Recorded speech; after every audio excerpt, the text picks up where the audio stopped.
सूयते स्वीरम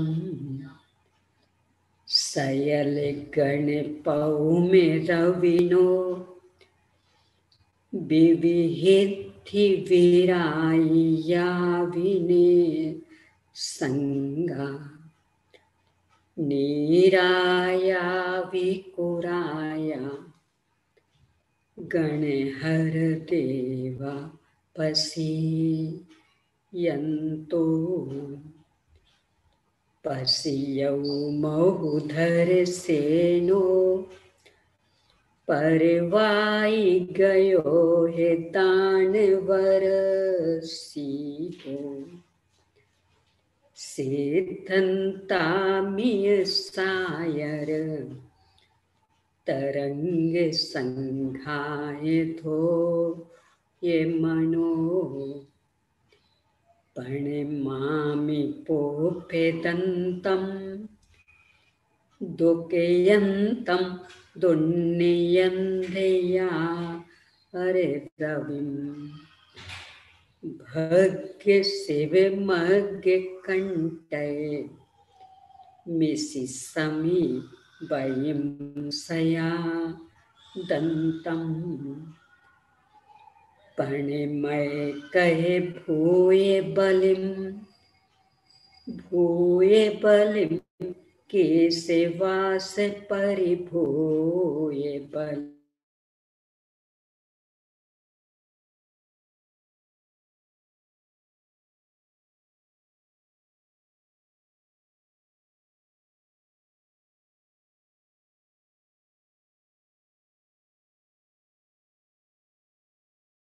अरिहन्ताणं नमो सिद्धाणं नमो आयरीयानं नमो उवज्झायानं नमो लोये सविसाहूणम् ओम ह्रीं श्री अरहंत सिद्ध आचार्य उपाध्याय साधु पंच परमेष्ठिभ्यो नमो नमः। आचार्य श्री धर सिंह स्वामी द्वारा प्रदत्त ज्ञान को लिपिबद्ध करने वाले आचार्य श्री पुष्पदंत भूतबली स्वामी द्वारा लिखित षटखंडागम ग्रंथ। इसके पहले खंड जीवठान पर आचार्य श्री वीरसेन स्वामी द्वारा लिखित धवला टीका की 6 पुस्तकों के अंतर्गत पहली पुस्तक पर अपनी चर्चा चल रही है। मंगल संबंधी विविध बिंदुओं पर चर्चा के बाद में मंगलाचरण में जिन पंच परमेष्ठी भगवंतों को नमन किया है उनकी विशेषताओं, उनके स्वरूप को लेकर के यहाँ चर्चा करते हुए उन्हें नमन किया। स्वरूप और विशेषताएं बताने के पीछे उद्देश्य ये कि जिन समस्याओं से अपन परेशान हैं, जिन संकटों को सहन करना स्वीकार नहीं है, यहाँ आचार्य यह कह रहे हैं कि वे सब संकट, वे सब समस्याएं इन दशाओं में नहीं है। तो यदि सुखी होना चाहते हैं तो इन दशाओं को प्रकट करें, अपने आप ही सारी समस्याओं से मुक्ति मिल जाएगी। अत्यंत सुख शांतिमय सुखद पूर्णतया निर्भर जीवन इन पंच परमेष्ठी भगवंतों का है। इन जैसा बनने के लिए ही इन दशाओं का यहाँ स्मरण किया गया है और स्मरण करते हुए उन्हें नमन किया है। यहाँ तक की चर्चा के बाद में आचार्य श्री ने एक और निर्देश दिया कि जो इसमें नमो लोए सभ्य साहुनम पद में सब और लोए शब्द है, यह अंत दीपक है, इसलिए इसे प्रत्येक के साथ जोड़ना। कल अपन इस पर चर्चा कर चुके हैं। अब इससे आगे शंका समाधान है कुछ इस विषय को लेकर कि अरहंत सिद्ध परमेष्टि भगवान तो भगवान बन चुके, परमात्मा बन चुके। भले ही अरहंत भगवान सकल परमात्मा है, पर हैं तो परमात्मा, और सिद्ध भगवान तो निकल परमात्मा है। तो उन्हें नमन करना ये तो ठीक है, वे देव है ये तो ठीक है, पर आचार्य उपाध्याय साधु परमेष्टि तो देव नहीं है, तो इन्हें पंच परमेष्ठियों में क्यों लिया गया? इस तरह की शंका, बहुत सुंदर समाधान यहाँ आचार्य श्री प्रस्तुत कर रहे हैं। पेज नंबर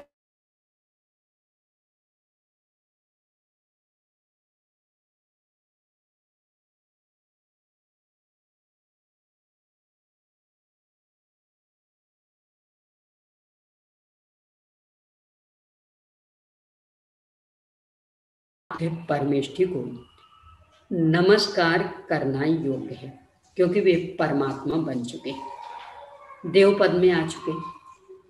किंतु आचार्य आदि 3 परमेष्ठियों ने आत्म स्वरूप को प्राप्त नहीं किया, इन्हें पूर्ण प्राप्त नहीं किया, इसलिए उनमें देवपना नहीं आ सकता।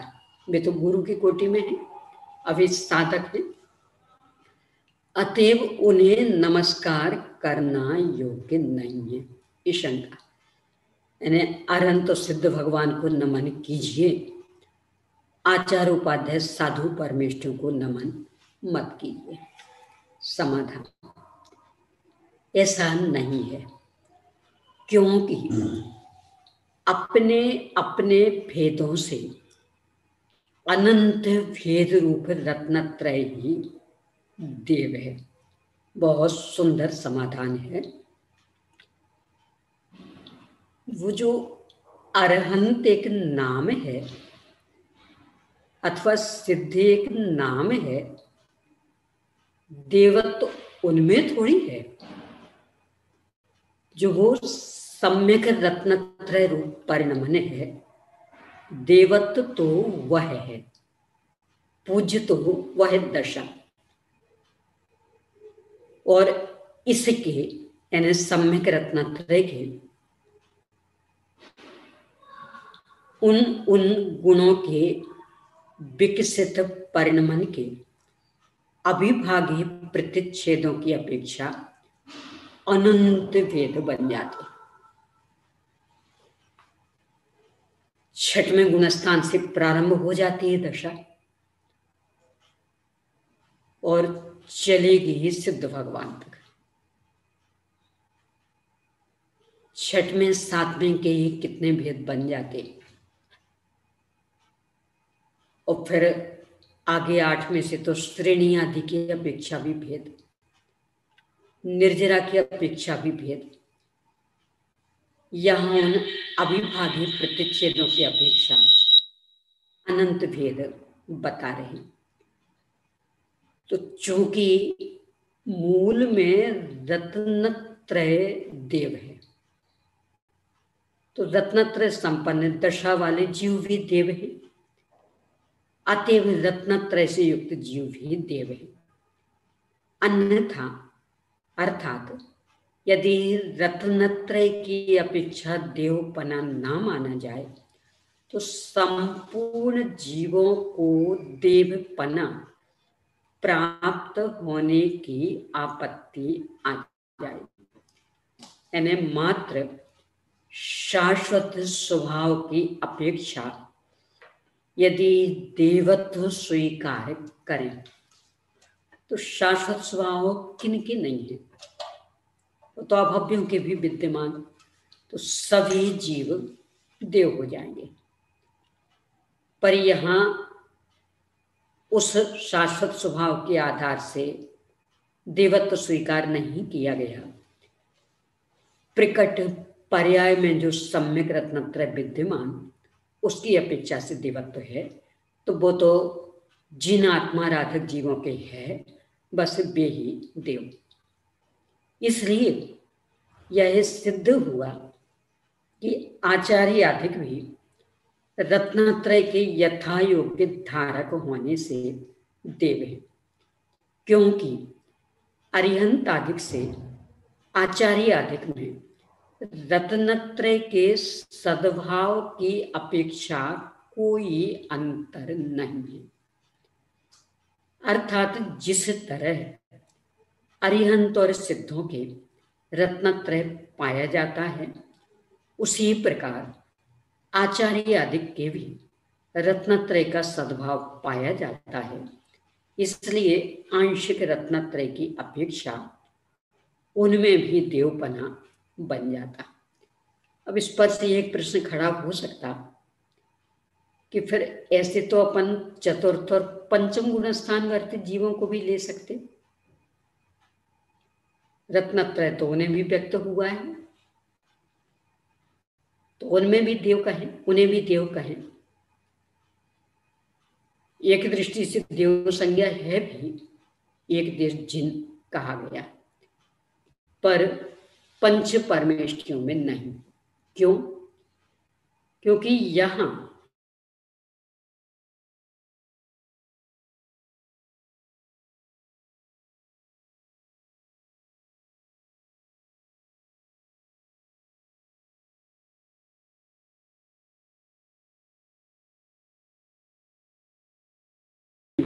तो चूंकि चतुर्थ और पंचम गुण स्थान में सकल संयम नहीं है, इसलिए उनमें देवत्व यहां घटित नहीं किया। अन्यत्र जहां घटित किया है उसका निषेध है नहीं, स्यादबाद शैली में सब स्वीकृत। इस प्रकरण में नहीं लिया, क्योंकि यहां सकल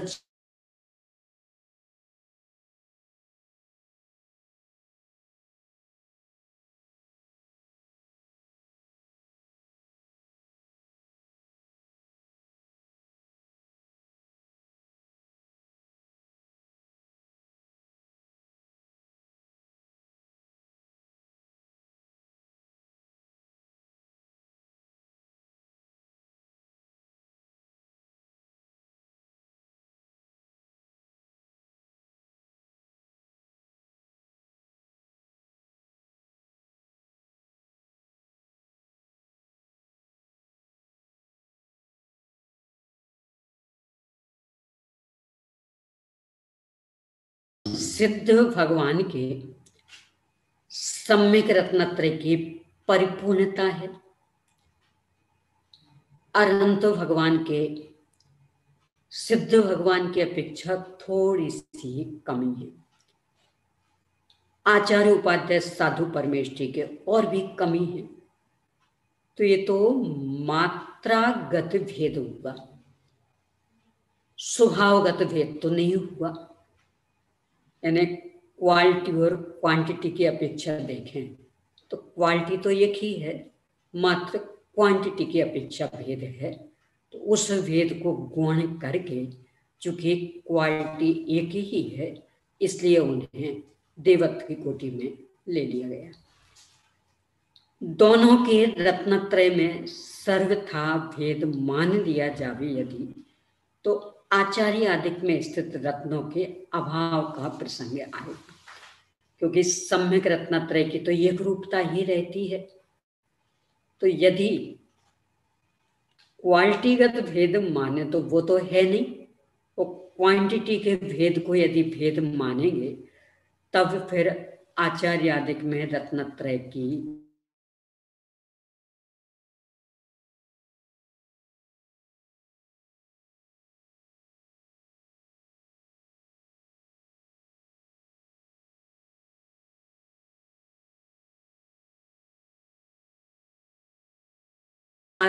नहीं कहलाएंगे।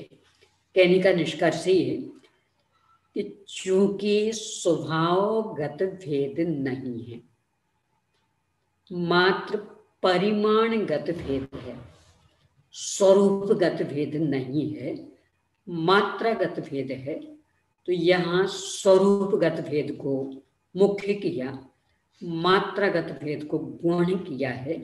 इसलिए पांचों ही परमेष्ठियों को एक कोटि में रखा है। यदि ऐसा नहीं मानेंगे तो चूंकि अरहंत तो सिद्ध परमेष्ठि तो सम्यक रत्नत्रय की परिपूर्णता वाली, तो उन्हें तो सम्यक रत्नत्रय संपन्न कह देंगे। परंतु आचार्य उपाध्याय साधु परमेष्ठियों के लिए फिर किस नाम से संबोधित करेंगे? दो ही चीजें हैं, या सम्यक रत्नत्रय या मिथ्यात्व। आचार्य उपाध्याय साधु परमेष्ठियों को मिथ्यात्व की कोटि में तो किसी भी कीमत पर रख ही नहीं सकते। पारिशिष्ट न्याय से बस एक ही शब्द बचा, सम्यक रत्नत्रय। इसका मतलब वे सम्यक रत्नत्रय की कोटि में ही आएंगे और सम्यक रत्नत्रय संपन्न अरहंत सिद्ध परमेष्ठि हैं। इसका मतलब आचार्य उपाध्याय साधु परमेष्ठि भी अरहंत सिद्ध परमेष्ठि की कोटि में ही आएंगे। आचार्य आदि और सिद्ध परमेष्ठि के सम्यक दर्शनादिक रत्नों में कारण कार्य पने से भी भेद नहीं है, क्योंकि आचार्य आदिक में स्थित रत्नों के अवयवों के रहने पर ही तिरोहित अर्थात कर्म पटलों के कारण पर्याय रूप से अप्रगट दूसरे रत्न अवयवों का अपने आवरण कर्म के अभाव हो जाने के कारण आविर्भाव पाया जाता है। ये भी बहुत सुंदर तर्क। आचार्य उपाध्याय साधु परमेष्ठियों के सम्यक दर्शनादिक रत्न एक कारण और अरहंत सिद्ध परमेष्ठि के सम्यक रत्नत्रय रत्न एक कार्य। तो कार्य तो कारण जैसा होगा, कारणानुविधायिनी कार्याणि। यदि कार्य को हम देव कह रहे हैं तो कारण को देव कहने में आपत्ति क्या है? तो जब अरहंत सिद्ध भगवान को देव कह रहे हैं तो इसका मतलब आचार्य उपाध्याय साधु परमेष्ठि को भी देव कहने में कहीं समस्या नहीं आनी चाहिए। अब जो वो अंतर है वह तो कर्म पटलों की स्थिति के कारण अरहंत भगवान के 4 घाती कर्मों का पूरा अभाव हो गया, सिद्ध भगवान के घाती कर्मों के साथ अघाती का भी पूरा अभाव हो गया। यहाँ आचार्य उपाध्याय साधु परमेष्ठि के कर्मों की अभी स्थिति कुछ विद्यमान, तो ये तो कर्म सापेक्ष अंतर हुआ। कर्म सापेक्षी शुद्धता की प्रकटता में अंतर हुआ। मूल जो सम्यक रत्नत्रय का स्वभाव है, स्वभावगत अंतर नहीं है, इसलिए पांचों ही परमेष्ठियों के देवत्व सिद्ध होता है। अर्थात जैसे जैसे कर्म पटलों का अभाव होता जाता है, वैसे वैसे अप्रकट रत्नों के शेष अवयव अपने आप प्रकट होते जाते हैं। इसलिए उनमें कारण कार्यपना भी नहीं बन सकता है। नहीं बन सकता कि बन सकता, क्या होना चाहिए?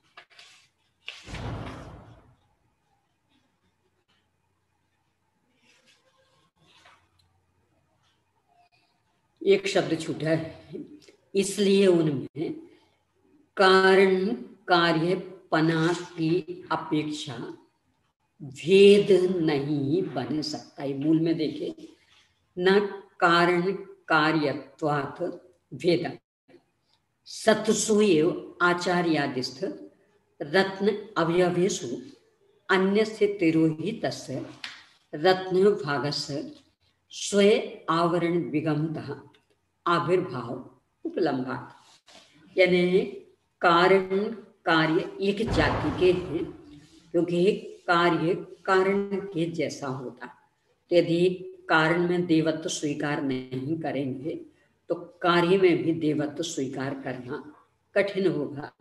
क्योंकि कार्य में देवत्व हम स्वीकार कर रहे हैं, इसका मतलब कारण में भी देवत्व स्वीकार करना चाहिए।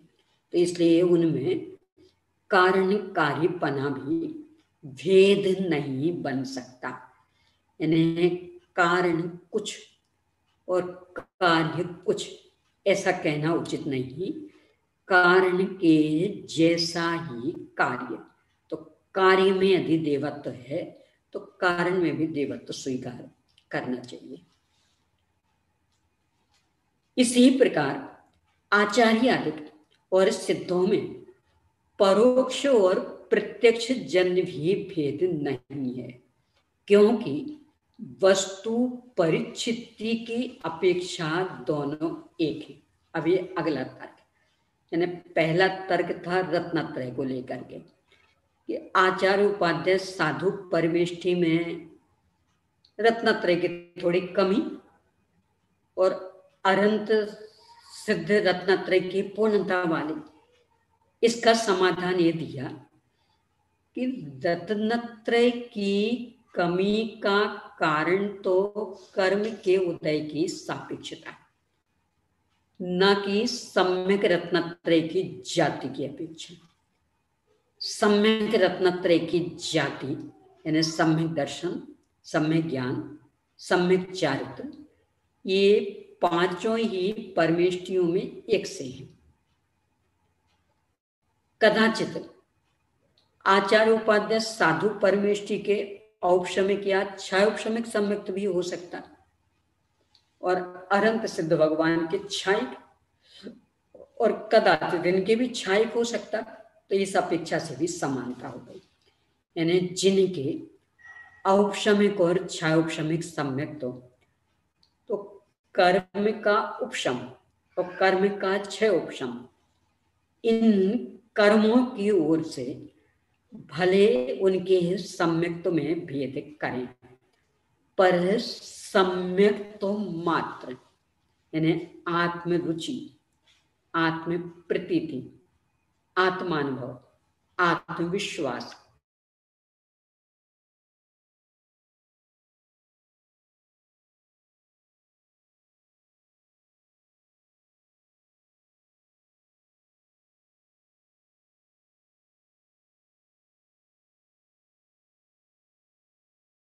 सम्यक चारित्र, स्वरूप स्थिरता और पर से निवृत्ति, इसकी अपेक्षा भी अंतर नहीं।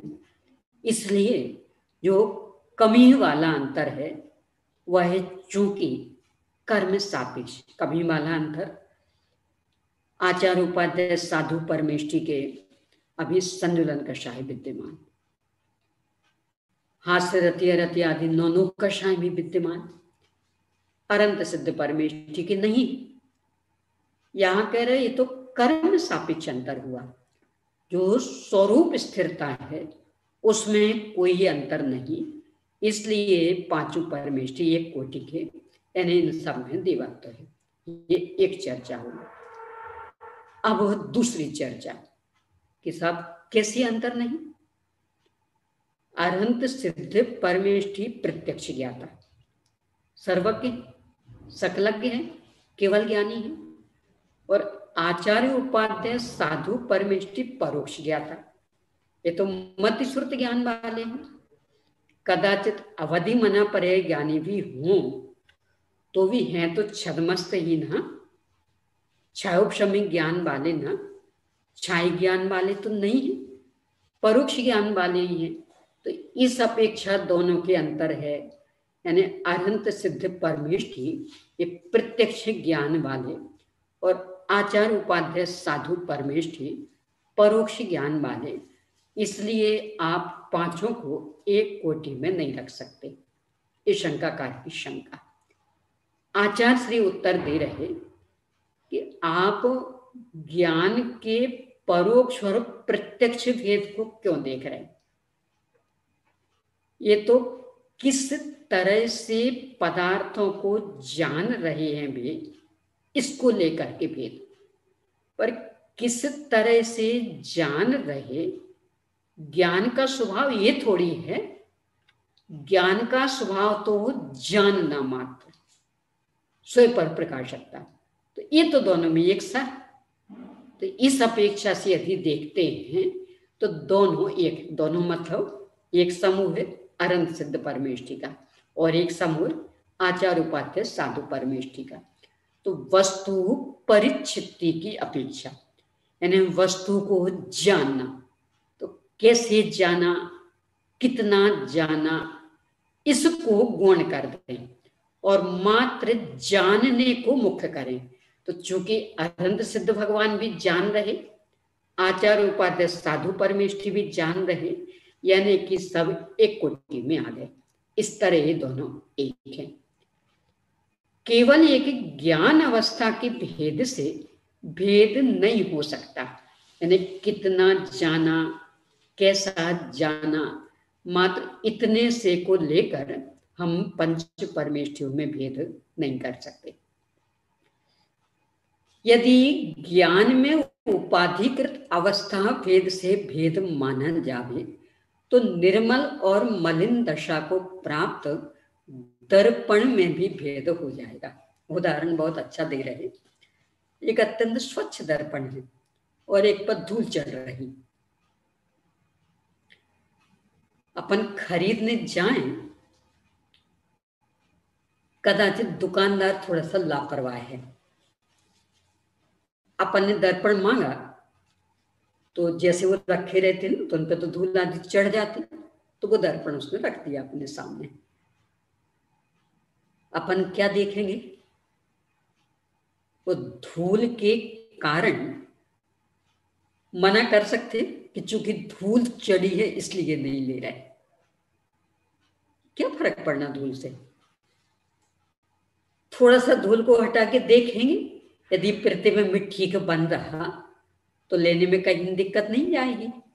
यहां कह रहे जैसे धूल चढ़े दर्पण और धूल रहित दर्पण में दर्पणत्व मुख्य होता है, न कि धूल का सद्भाव और अभाव। ऐसे ही आवरण सहित ज्ञान में और निरावरण ज्ञान में ज्ञानपना मुख्य होता है, वस्तुओं की जानकारी मुख्य होती है, वो आवरण और सावरणता, आवरण और निरावरणता ये मुख्य नहीं।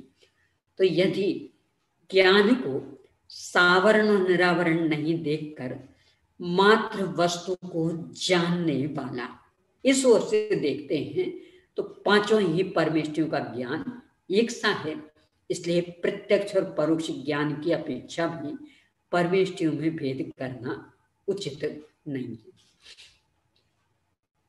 यदि ज्ञान में उपाधिकृत अवस्था भेद से भेद माना जावे तो निर्मल और मलिन दशा की प्राप्त दर्पण में भी भेद हो जाएगा।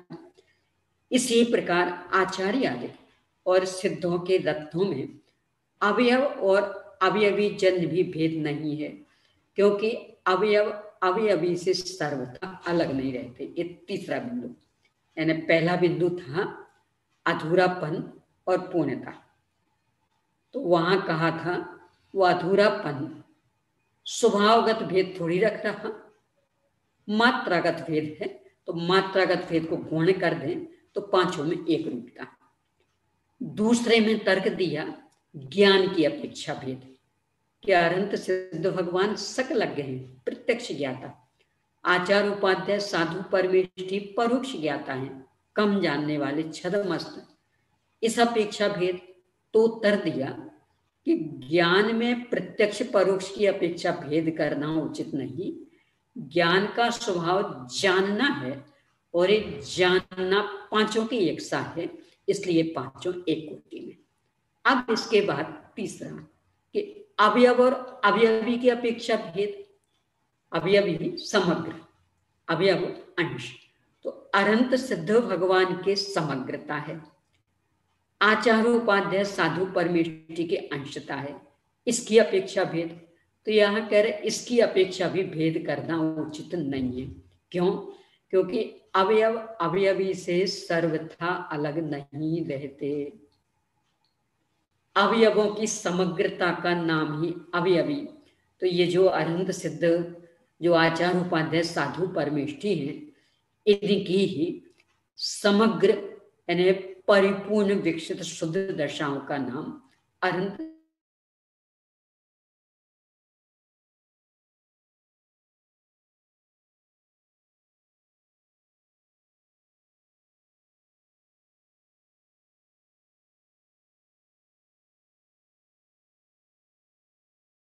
अब पुनः इनमें इस संदर्भ में प्रश्न, पेज नंबर 54 पर शंका। संपूर्ण रत्न अर्थात पूर्णता को प्राप्त रत्नत्रय ही देव है। रत्नों का एक देश देव नहीं हो सकता। ये अवयवी वाला जो अंतिम बिंदु था उसको लेकर के यहाँ आचार्य श्री ने कहा था कि अवयवी से सर्वथा अलग थोड़ी है। तो उसको लेकर के पुनः प्रश्न कि अरहंत सिद्ध भगवान के संपूर्ण रत्न व्यक्त यानी अवयवी स्वरूप।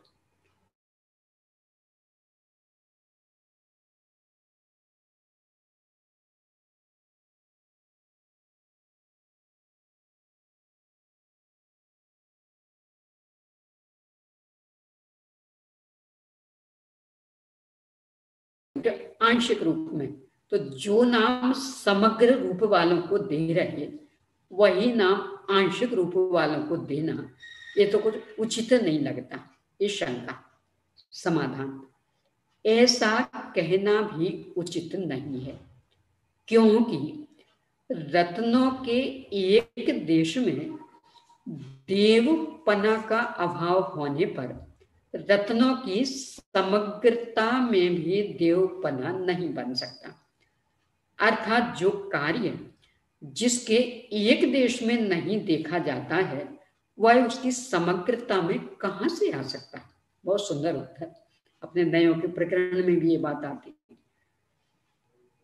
तत्वार्थ श्लोक वार्तिक में आचार्य विद्यानंद स्वामी ने तर्क खड़ा किया, समुद्र की एक बूंद समुद्र है कि असमुद्र।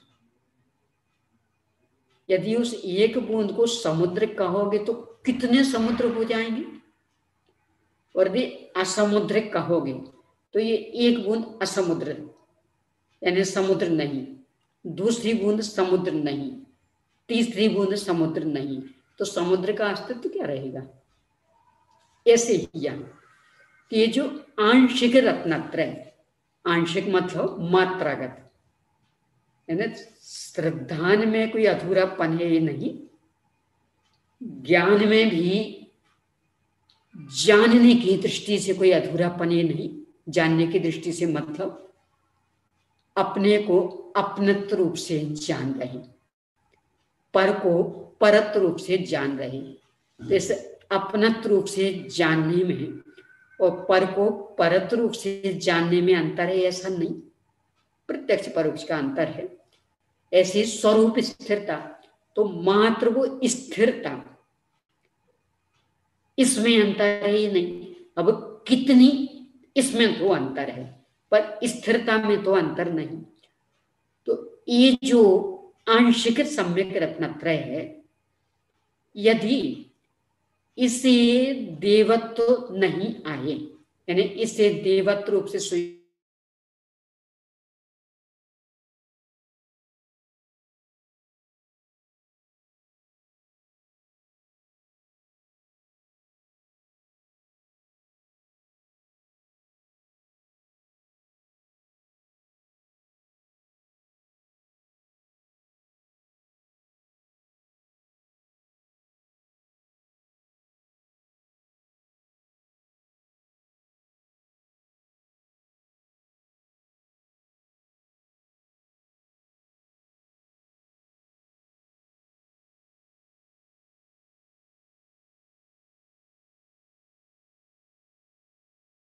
बोरे भर शक्कर में जैसी मिठास उस एक एक दाने में भी वैसी ही मिठास। अब चूंकि मात्र एक दाना खाया तो अपने को लग रहा कम मिठास, तो दाने में मिठास की कमी नहीं, एक खाया इसलिए कम मीठा लगा। क्यों? बाकी मुंह में और कोई रस घुल रहे इसलिए कम मीठा लगा, पर उस एक दाने की मिठास देखें तो वह तो समग्र शक्कर जैसी ही मिठास वाला। ऐसे ही यहाँ कि सम्यक रत्नत्रय मात्र की ओर से देखें तो चाहे वह एक अंश हो और चाहे परिपूर्ण हो, स्वभावगत रंच मात्र भी अंतर नहीं है, मात्र परिमाणगत मात्रागत अंतर है, उसे यहाँ गुण किया गया। इस तरह एक देश कारण जैसा परिपूर्ण समग्रता भी वैसा ही कार्य। यदि एक देश को देवत्व रूप से स्वीकार नहीं करेंगे तो फिर समग्रता को भी देवत्व रूप से स्वीकार नहीं कर पाएंगे। पुनः प्रश्न, आचार्य आदिक में स्थित रत्नत्रय समस्त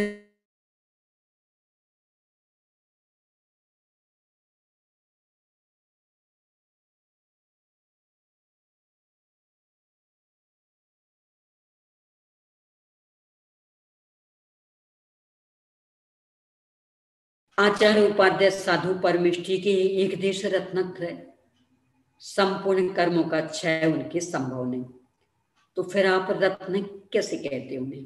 समाधान, यह कहना भी ठीक नहीं है, क्योंकि जिस प्रकार पलाल राशि का दाह रूप अग्नि समूह का कार्य अग्नि के एक कण से भी देखा जाता है, उसी प्रकार यहाँ पर भी समझना चाहिए।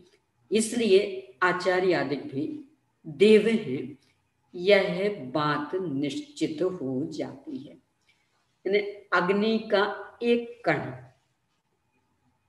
और बहुत अग्नि, तो एक कण जलाने में समर्थ नहीं है। सूखी घास में मात्र एक कण पड़े पूरी घास को भस्म कर देगा, तो जो एक कण है वह भी ईंधन को जलाने में समर्थ और ज्यादा मात्रा वाली अग्नि भी।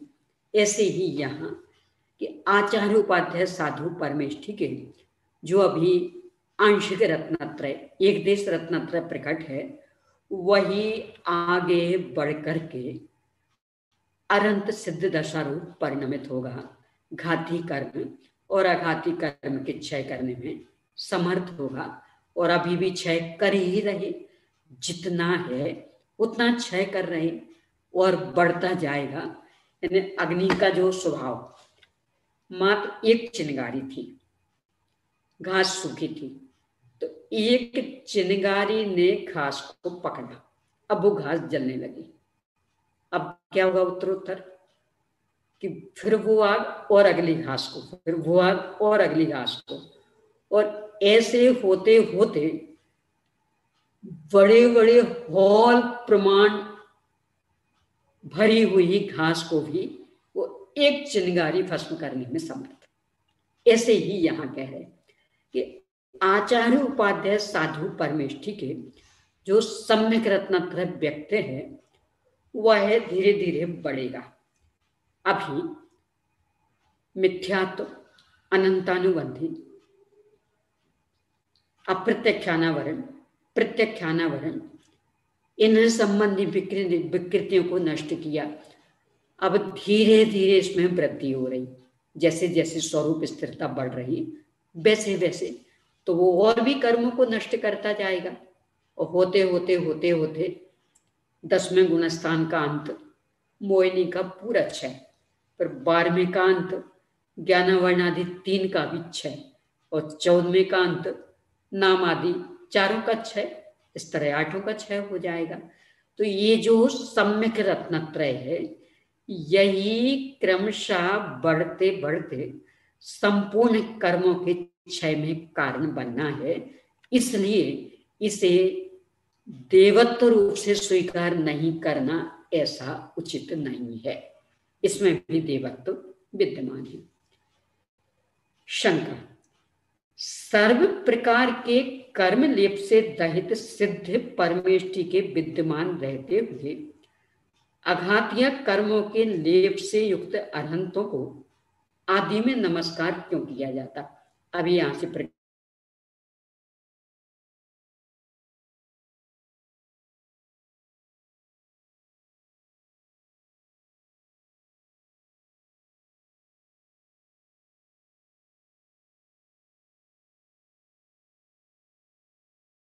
तर्क वितर्क के माध्यम से सिद्ध किया कि चूंकि पांचों में सम्यक रत्नत्रय स्वभावगत एक साही है, मात्र मात्रागत अंतर और मात्रागत अंतर में भी आचार्य उपाध्याय साधु परमेष्ठियों का सम्यक रत्नत्रय ही आगे बढ़ते हुए समग्र रत्नत्रय रूप से परिणमित होगा, संपूर्ण कर्मों के अभाव का कारण बनेगा। इसलिए पांचों में ही देवत्व स्वीकार करना। ये एक प्रकरण हो गया। अब दूसरा प्रकरण कि एक परिपूर्ण निर्विकारी कर्मों से पूर्णतया रहित देव यानी निकल परमात्मा, वो एक सकल परमात्मा, अघाती कर्म जिनके विद्यमान। एक दृष्टि से देखें तो बड़े कौन? जो पूर्णतया निर्विकारी हैं, आठों कर्मों से रहित हैं, वे सिद्ध भगवान बड़े हुए, और अरहंत भगवान के अभी अघाती कर्म विद्यमान, योग आदि जन्य विकृति विद्यमान, तो वे छोटे हुए। तो नमन करने में आपको प्राथमिकता किन्हें देनी चाहिए? जो परिपूर्ण निर्विकारी हैं उन्हें, कि जिनकी अभी थोड़ी सी विकृति विद्यमान है उन्हें। तो आपको नमो सिद्धानम फिर नमो अरिहंताणम ऐसा कहना चाहिए था। नमो अरिहंताणम नमो सिद्धानम ऐसा क्यों कहा आपने? ये प्रश्न देखिए। सर्व प्रकार के कर्म लेप से रहित सिद्ध परमेष्टि के विद्यमान रहते हुए, यानी आपने पंच परमेष्टियों उन्हें लिया, तो जब लिया तो फिर क्रम व्यवस्थित रखना चाहिए था, बड़ों से छोटों की ओर आना चाहिए था। तो पहले सिद्धों को नमन करते, फिर अरहंतों को। अघातीय कर्मों के लेप से युक्त अरहंतों को आदि में नमस्कार क्यों किया जाता? समाधान, यह कोई दोष नहीं है। अब जो क्यों दे रहे, मतलब कारण दे रहे, बहुत ही गजब के। क्योंकि सबसे अधिक गुण वाले सिद्धों में श्रद्धा की अधिकता के कारण अरहंत परमेष्ठि ही हैं। अर्थात अरिहंत परमेष्ठि के निमित्त से ही अधिक गुण वाले सिद्धों में सबसे अधिक श्रद्धा उत्पन्न होती है। ये एक कारण कि सिद्ध भगवान सर्वश्रेष्ठ हैं, पूर्ण निर्लेप हैं, हमें तो पता ही नहीं था, क्योंकि यहाँ हमारे बीच में भी रहते ही नहीं। जैसे सिद्ध हुए हो तत्काल ऊर्ध्वलोकवासी, तो हमें तो कभी देखने मिले ही नहीं। तो ये सर्वश्रेष्ठ हैं, पूर्ण निर्विकारी हैं, संपूर्ण गुणों की पूर्ण शुद्ध दशा व्यक्त हो गई, ये बताने वाले अरहंत भगवान हैं। उनने हमें बताया कि हमसे भी बड़े सिद्ध हैं। तो चूंकि सिद्ध भगवान के प्रति श्रद्धा हमारे मन में जो उत्पन्न हुई, उसमें कारण अरहंत भगवान बने, यानी अरहंत भगवान हमारे विशेष उपकारी। और हम तो स्वार्थी हैं, जिनसे हमारा ज्यादा उपकार होगा उन्हें पहले याद करेंगे। तो अरहंत भगवान से विशेष उपकार हुआ, इसलिए उन्हें पहले याद किया। इस संदर्भ में वो दोहा भी अपन दोहरा सकते, जिसका कि इससे अर्थ ज्यादा सटीक बैठेगा। गुरु गोविंद दो खड़े, काके लागो पाए, बलिहारी गुरु आपकी, गोविंद दियो बताए। कि गुरु और गोविंद, गोविंद ने भगवान, तो एक और गुरु खड़े हैं, एक और भगवान खड़े हैं। अब शिष्य दुविधा में, सबसे पहले किन्हें नमन करें। दुविधा में पड़ा है, आखिरकार अपने विवेक से निर्णय किया कि पहले गुरु को नमन करना। क्यों? क्योंकि इन्होंने ही तो गोविंद को बताया है। यदि ये गुरु नहीं होते तो गोविंद का हमें पता ही नहीं चलता। ऐसे ही यहाँ ये अरहंत तो सिद्ध भगवान दोनों परमात्मा अगल बगल में विराजमान, अपन बीच में दुविधा में किन्हें नमन करें। तो यहां आचार्य श्री कह रहे हैं अरहंत भगवान को। क्यों? क्योंकि वे गुरु हैं। उन्होंने सिद्ध भगवान का परिचय हमें दिया, सिद्ध भगवान का स्वरूप उन्होंने समझाया, और सिद्ध भगवान अकेले देव, अरहंत भगवान देव भी और गुरु भी, उत्कृष्ट गुरु, गुरुनाम गुरु, परम गुरु। तो चूंकि अरहंत भगवान ने देवों का स्वरूप हमें समझाया, इसलिए अरहंत भगवान को पहले नमस्कार और सिद्ध भगवान को बाद में नमस्कार। क्योंकि सिद्ध भगवान के प्रति हमारे मन में जो बहुमान का भाव जगा, श्रद्धा का भाव जगा, उसके कारण गुरु बने हैं। उन्होंने सिद्ध भगवान का स्वरूप बताया, इसलिए हमें उनकी महिमा आई। यानी गुरु के संदर्भ में ये वाले गुरु, स्नातक गुरु, अरहंत गुरु। अपन लौकिक गुरुओं को भी लेकर के और पहले उनको फिर भगवान को, वो अर्थ नहीं है यहाँ ये वाला अर्थ कि अरहंत भगवान और सिद्ध भगवान। अब इन दोनों में से पहले नमन किन्हें कहें कि चूंकि अरहंत भगवान सिद्ध भगवान से हमें मिलाते, वे उनका स्वरूप हमें समझाते, तो ये उपकार गुरु का है, इसलिए गुरु को पहले नमन, यानी अरहंत भगवान को पहले नमन। ये एक कारण हुआ। अब दूसरा, अथवा यदि अरिहंत परमेष्ठी ना होते तो हम लोगों को आप्त आगम और पदार्थ का परिज्ञान नहीं हो सकता था, किंतु अरहंत परमेष्ठी के प्रसाद से हमें इस बोध की प्राप्ति हुई है, इसलिए उपकार की अपेक्षा भी आदि में अरहंतों को नमस्कार किया जाता है। ये दूसरा तर्क। यानी पहला तर्क कि सिद्ध भगवान का स्वरूप हमें तो पता ही नहीं था, अरहंत भगवान ने बताया, इसलिए अरहंत भगवान को पहले नमन। दूसरा कि दिव्य ध्वनि तो अरहंत भगवान की कीर्ति है, आपते आगम पदार्थ का ज्ञान तो अरहंत भगवान के माध्यम से होता है, इसलिए अरहंत भगवान हमारे विशेष उपकार, शासन उनका चलता, इस कारण से उन्हें पहले नमन किया। यानी वे हमारे विशेष उपकारी हैं, इसलिए उन्हें पहले नमन। देखो किस तरह का है स्यादवाद। आचार्य कुंद कुंद स्वामी समय सार के मंगलाचरण में सिद्ध भगवंतों को नमन कर रहे। टीकाकार आचार्य अमृतचंद्र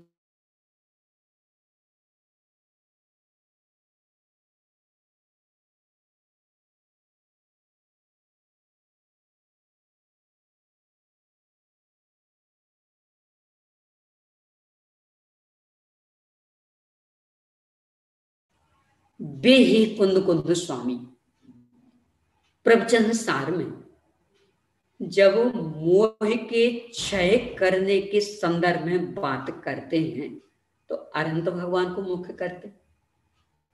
प्रवचन सार की 80वीं गाथा में जो जानदि अरहंतम दव्वत गुणत पज्यते सो जानदि अपणम मोहो खलु जाति तस्लयम, कि जो अरहंत भगवान को द्रव्य रूप से, गुण रूप से और पर्याय रूप से जानता है, वह आत्मा को जानता है, और जो आत्मा को जानता है उसका मोहित क्षय को प्राप्त होता। तो यहाँ अरहंत को लिया। वे ही टीकाकार अमृतचंद्र स्वामी इस कथन का भी औचित्य सिद्ध करते हुए लिखते हैं कि चूंकि अरहंत भगवान का स्वरूप अंतिम ताव को प्राप्त स्वर्ण के समान निर्मल और हमारे सामने व्यक्त है, इसलिए उनसे अपने आत्मा को जानने की बात कही। यानी वहां सिद्ध भगवान को मुख्य किया, यहां अरहंत भगवान को। शायद शैली में दोनों उचित हैं। परिपूर्ण निर्मल आदर्श सिद्ध भगवान, पर बताएंगे कौन सिद्ध भगवान को? अरहंत भगवान। हम मिलान किससे करेंगे? जो हमारे जैसे शरीर वाले हों, हमारे बीच में यानी इस मनुष्य लोक में रहते हों, हमारे जैसे कर्मों से सहित हों, उनसे हम मिलान करेंगे, उनसे तुलना करेंगे, तो ये सब अरहंत भगवान के साथ संभव है। तो इसलिए अरहंत भगवान को भी यहां भी दो तर्कों से अरहंत भगवान को पहले नमन करने की बात थी। एक तो ये कि चूंकि सिद्ध भगवान में जो हमारी श्रद्धा जागृत हुई, उनकी महिमा आई, इसे बताने वाले, कराने वाले अरहंत भगवान। और दूसरे, जितना जो कुछ भी हमें सीखने समझने मिला है, तत्व ज्ञान मिला है, सम्यक रत्नत्रय प्राप्ति का उपाय मिला, सब अरहंत भगवान की दिव्य ध्वनि से। इसलिए अरहंत भगवान सिद्ध भगवान की अपेक्षा भी विशेष उपकारी होने के कारण उन्हें सबसे पहले नमन किया है। अब इसको लेकर के पुनः प्रश्न, यदि कोई कहे कि इस प्रकार आदि में अरहंतों को नमस्कार करना तो पक्षपात है, यानी स्पष्ट आपकी स्वार्थी वृत्ति है, यानी महान कौन, बड़े कौन, हमें इनसे लेना देना नहीं है, हमारा स्वार्थ किन से सिद्ध होता, हम तो उन्हें नमन करेंगे। तो भीतरागी धर्म में ऐसा पक्षपात? इस पर आचार्य उत्तर देते हैं कि ऐसा पक्षपात दोषोत्पादक नहीं है। कितना सुंदर उत्तर कि पक्षपात तो है, हमें स्वीकार, पर ये दोष नहीं है। क्यों? क्योंकि हम दोषी है ना, तो अपना स्वार्थ देखेंगे, है तो पक्षपात बराबर। यानी सर्वोत्कृष्ट व्यक्तित्व के सामने उनसे कुछ कम व्यक्तित्व खड़े, और हम सर्वोत्कृष्ट व्यक्तित्व को पहले नमन नहीं करें, उनसे कम वालों को नमन करें, ये तो स्पष्ट पक्षपात। आचार्य से कहते हैं हमें स्वीकार है, ये पक्षपात है, परंतु दोषोत्पादक नहीं है। क्यों नहीं? उत्तर दे रहे, किंतु शुभ पक्ष में रहने से वह कल्याण का ही कारण है। क्या कल्याण कर रहे? कि अन्यथा हमें सिद्ध भगवान का ज्ञान कैसे होगा? ये भी एक परमेष्टि है, इन्हें कौन बताएगा?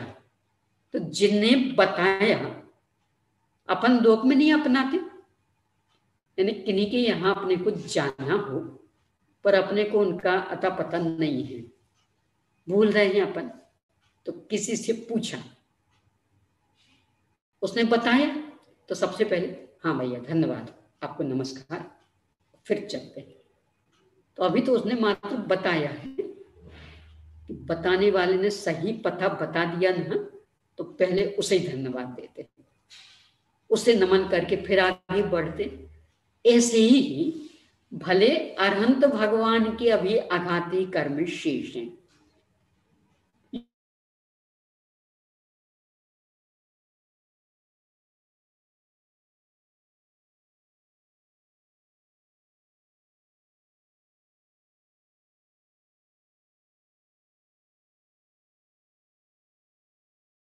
है पक्षपात, हमारा स्वार्थ, पर वह स्वार्थ हमारे लिए हितकर है, इसलिए दोष उत्पन्न करने वाला नहीं है। यानी हमें उनसे कुछ और कोई अपेक्षा थोड़ी है। उन्होंने सर्वोत्कृष्ट व्यक्तित्व को बताया, बस इतने से को लेकर के हमने उन्हें पहले नमन किया है। तो शुभ पक्ष में रहने से यानी हमारे कल्याण का मार्ग से खुल रहा है, तत्व ज्ञान प्राप्ति का मार्ग से खुला है, सिद्ध भगवान का स्वरूप समझने का मार्ग से खुला, शुभ पक्ष इसलिए एक कल्याण कारक, इस कारण से पक्षपात हमें स्वीकार। तथा द्वैत को गौण करके अद्वैत की प्रधानता से किए गए नमस्कार में द्वैत मूलक पक्षपात बन भी तो नहीं सकता।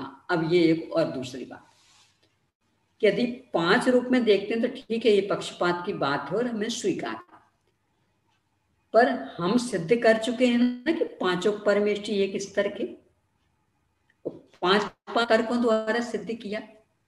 तो जब एक स्तर के हैं तो सीधा हम तो पांचों परमेष्ठियों को नमन कर रहे, तो सब एक कोटि के हैं।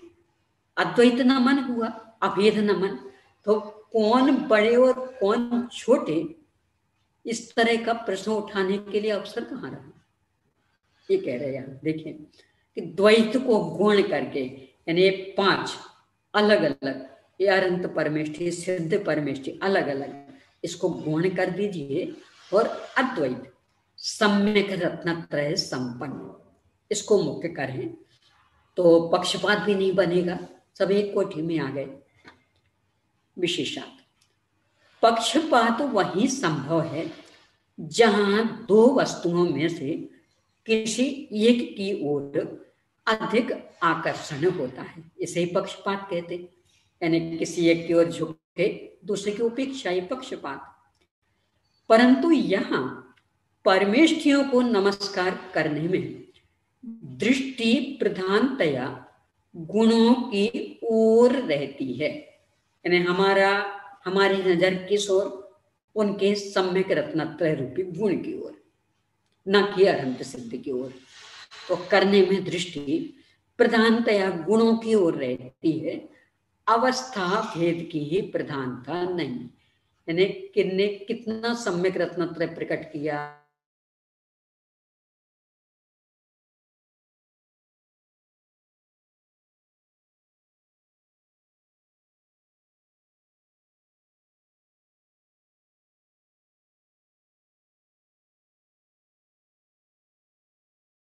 की ओर, कम ज्यादा की ओर नहीं। तो चूंकि 5 सम्यक रत्नत्रय संपन्न, इसलिए 5 हमारे लिए पूछे, ये एक कार्य। अब दूसरा, अथवा आप्त की श्रद्धा से ही आप्त आगम और पदार्थों के विषय में दृढ़ श्रद्धा उत्पन्न होती है, इस बात के प्रसिद्ध करने के लिए भी आदि में अरहंतों को नमस्कार किया गया। अरहंत भगवान की श्रद्धा, आप मूल में तो बीतराग, सर्वज्ञ और हितोपदेशी, ये आप दूसरे रूप में ले, यह यत्र अवंचिका स तत्र आपता, दोनों परिभाषाएं मिलती न्याय में।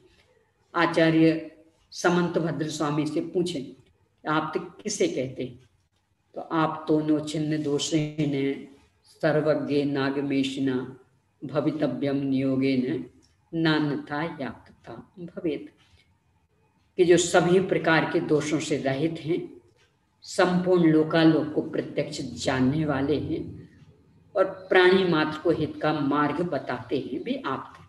यानी वीतराग, सर्वज्ञ और हितोपदेशी ये आप्त हैं। इनकी श्रद्धा करते हैं तो इन्हीं से आप्त का भी ज्ञान हुआ, आगम का भी और पदार्थ का भी।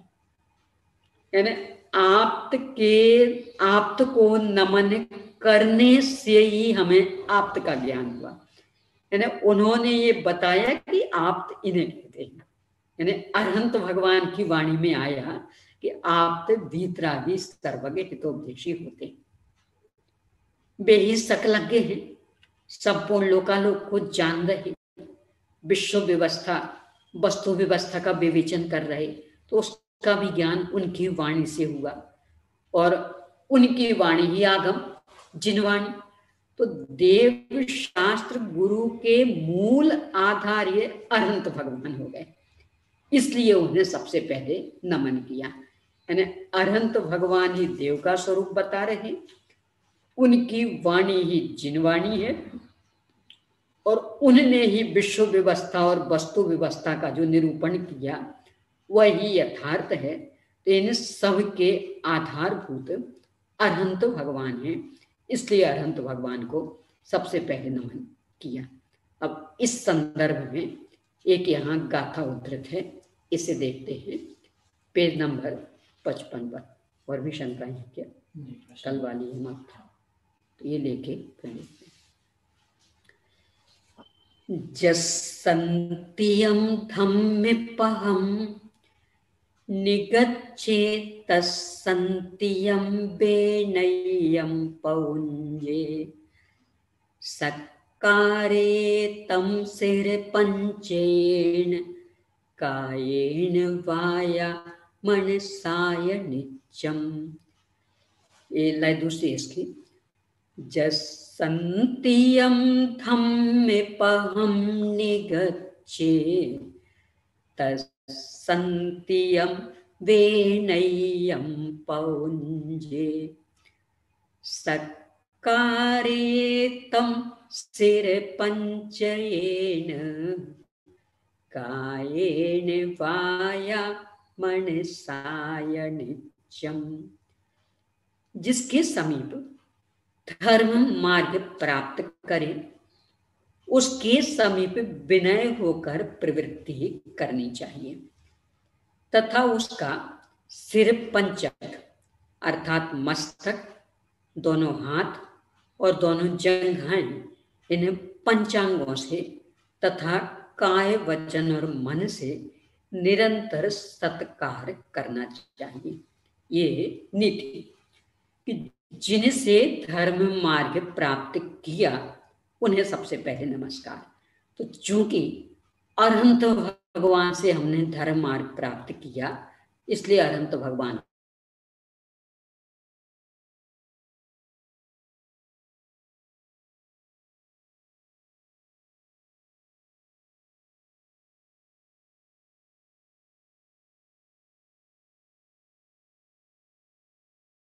उन्हें लेते हैं और अगले सत्र में, अगली कक्षा में इस पर अपन चर्चा करेंगे। यानी पंचांग, षष्टांग आदि नमस्कार क्या है, किस तरह से करना चाहिए। अभी तो मात्र इतना कि ये नीति है कि जिनसे धर्म मार्ग प्राप्त किया हो उन्हें सबसे पहले नमन करना। तो चूंकि हमने अरहंत भगवान से धर्म मार्ग प्राप्त किया, इसलिए अरहंत भगवान को सबसे पहले नमन। सिद्ध भगवान परिपूर्णता संपन्न, तो उनके बाद फिर उन्हें नमन। और आचार्य उपाध्याय साधु परमेष्टि तो अभी उस मार्ग पर चल रहे, तो इनके बाद ही फिर उन्हें नमन। चलिए लाइए।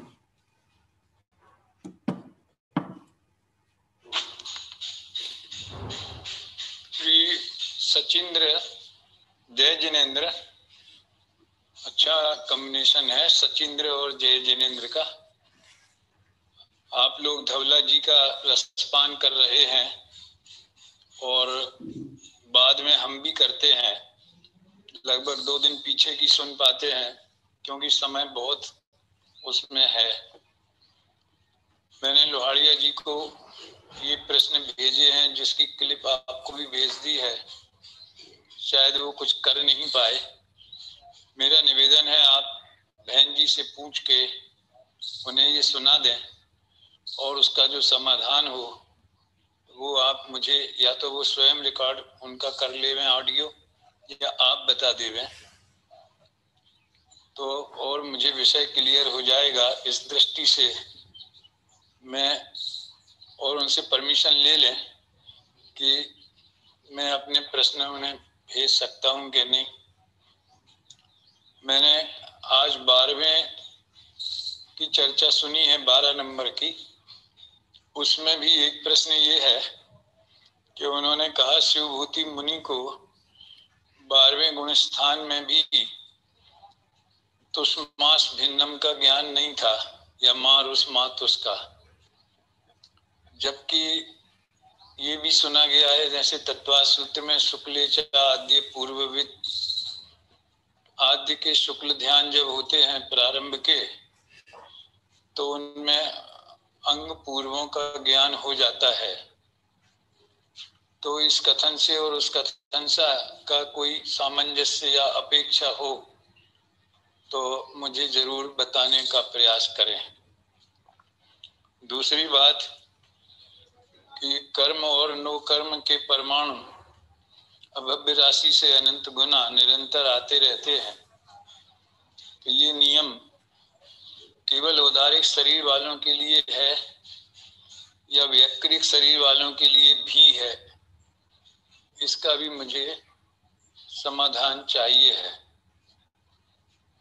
इसी तरह से कुअवधि ज्ञान के, ये चर्चा में नहीं आया, मैं अलग से पूछ रहा हूं, कुअवधि ज्ञान के पहले दर्शनोपयोग क्यों नहीं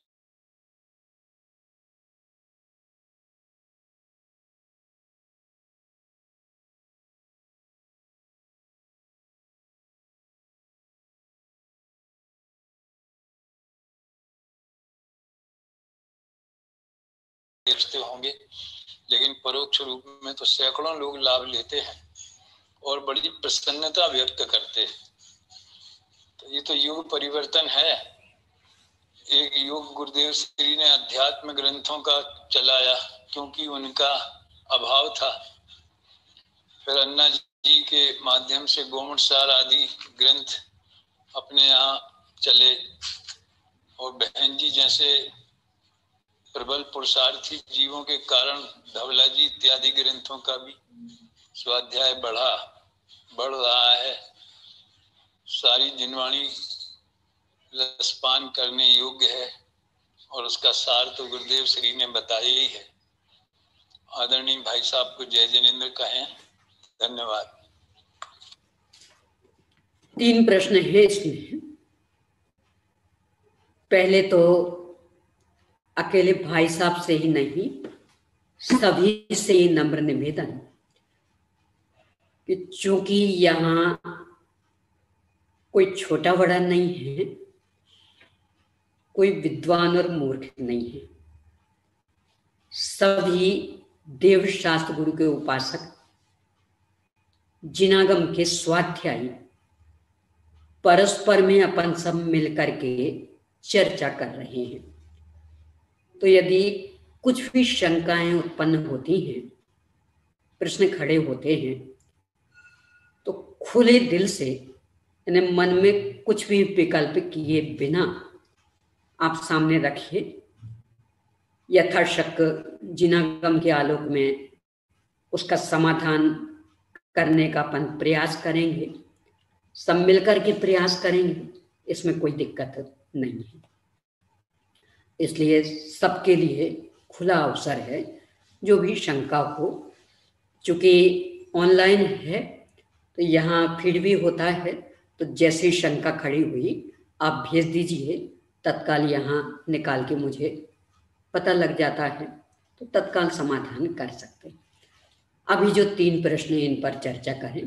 पहला कि शुक्ल ध्यान पूर्वविदों को होता, ये कथन उत्कृष्ट ज्ञान की अपेक्षा, जिस तत्वार्थ सूत्र के 9वें अध्याय में आचार्य उमा स्वामी देव यह लिख रहे हैं कि शुक्ले चांते पूर्विदा, उसी तत्वार्थ सूत्र के उसी 9वें अध्याय में मुनि राजों में किन किन अपेक्षाओं से भेद हो सकता है, तो अंत में एक सूत्र है, संयम श्रुत प्रतिसेवना तीर्थलिंग चारित्र प्रत्येक बुद्ध बोधित ज्ञानावगाय नान्तर संख्याल्प बौद्धता साध्या। इसमें जो ज्ञान शब्द है, तो उसके विश्लेषण में टीकाकारों ने लिखा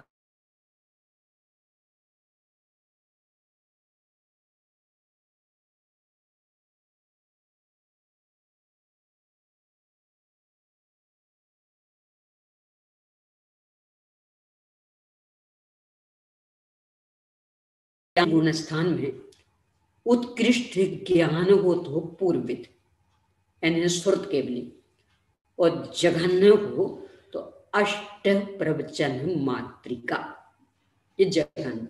मध्यम के सारे विकल्प, तो जो शिवभूति मुनिराज उन्हें वो अष्ट प्रवचन मात्रिका वाला होगा, इसलिए और ज्यादा आगे भी नहीं बढ़े। यानी अष्ट प्रवचन मात्र का ज्ञान 12वें गुणस्थान के अंत तक रह सकता और फिर उसके अभाव होकर के 13वें के उत्पाद के समय केवल ज्ञान व्यक्त हो गया। ये बात जो ये सूत्र मैंने कहा संयम प्रतिसेवना वाला, इसमें जो ज्ञान वाला बिंदु उसके विश्लेषण में पूज्यपाद आचार्य आदि सभी टीकाकारों ने ये विश्लेषण किया है। इसलिए जघन्य ज्ञान अष्ट प्रवचन मातृका का होता, ये बात अपन सबको स्वीकार है। दूसरा प्रश्न कि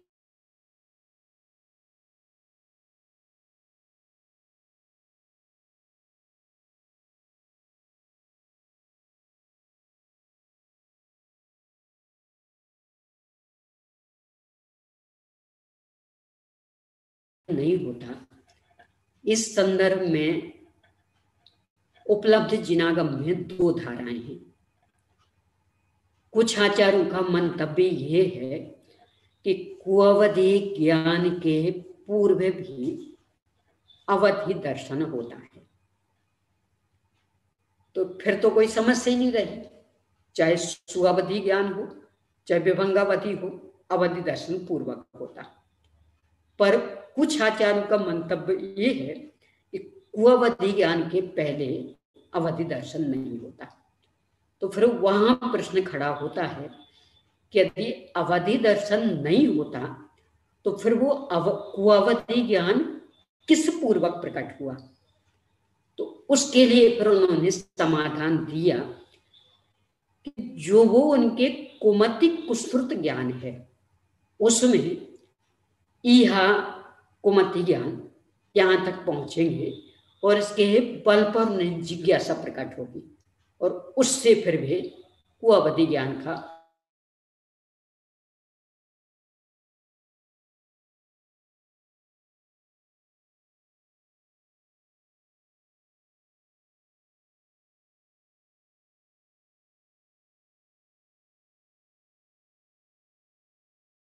पूर्वक फिर कुअवधि ज्ञान व्यक्त हो जाता है।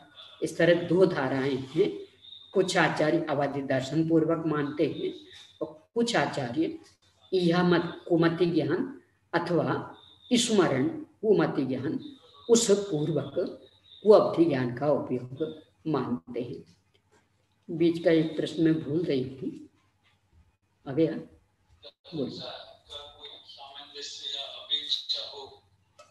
तो मुझे जरूर बताने का प्रयास करें। दूसरी बात कि कर्म और नो कर्म के परमाणु। हाँ, दूसरा प्रश्न कि कर्म और नो कर्म के परमाणु सिद्ध राशि के अनंतवें भाग और अभव्य राशि से अनंत गुणे, ये अकेले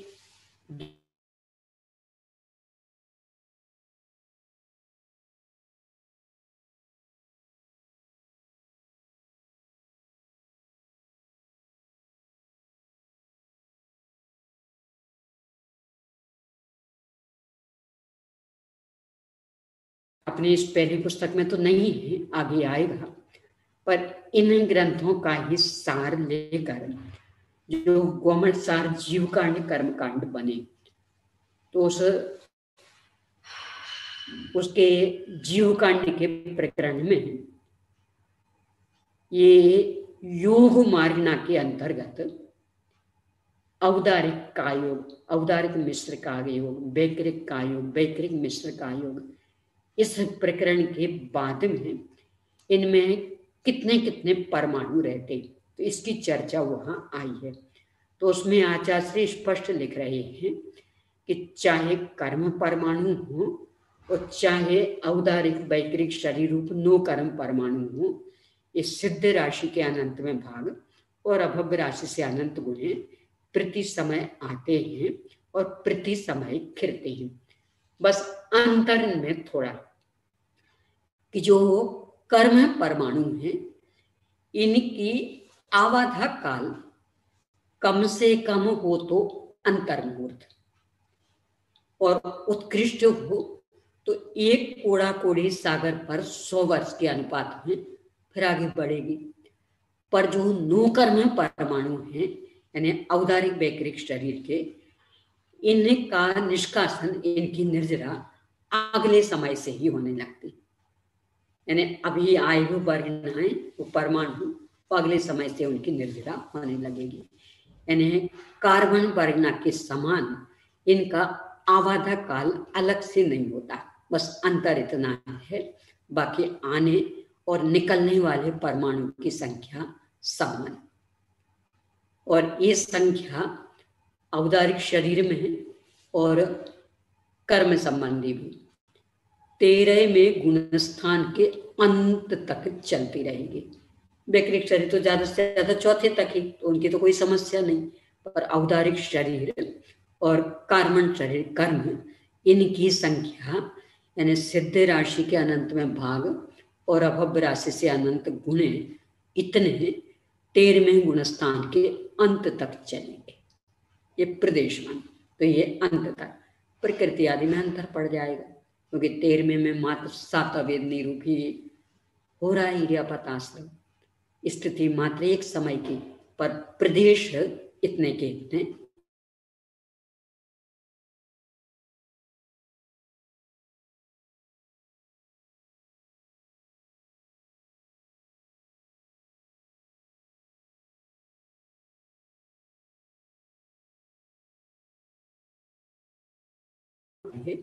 यहाँ कोई छोटा बड़ा नहीं है, सब उपासना के लिए बैठे हैं।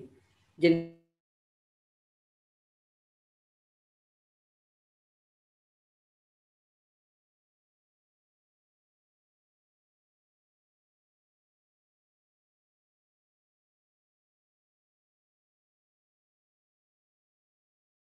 और आगम देखने के लिए भी अवसर रहता है, विचार करने के लिए भी अवसर रहता है।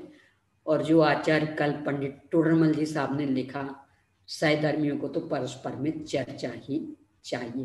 तो ये मार्ग किसी भी प्रकार की कुंठा से ग्रसित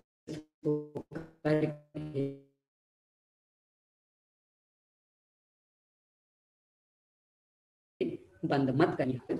आपका इसके लिए निमंत्रण, आमंत्रण और भेजने के लिए